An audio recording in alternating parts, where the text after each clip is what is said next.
Hey there guys, it's Lenders. Today we're going to start a new compost pile. We do 3 simple steps. I have access to a lot of free sawdust right now. So a simple mix would be the grass, sawdust, a little bit of water, and keep stirring it throughout a few days. So first we're going to add the sawdust. And just throw it on the pile here. And it's good to do some kind of layers, and we'll throw some grass on top of that.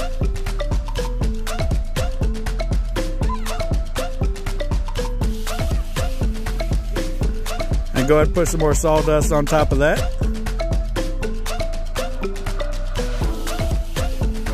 And you want to do about a 50-50 mix. And then we'll add some water. We'll add some water on top of that. You don't want to soak it too much, but you need some nice water in here.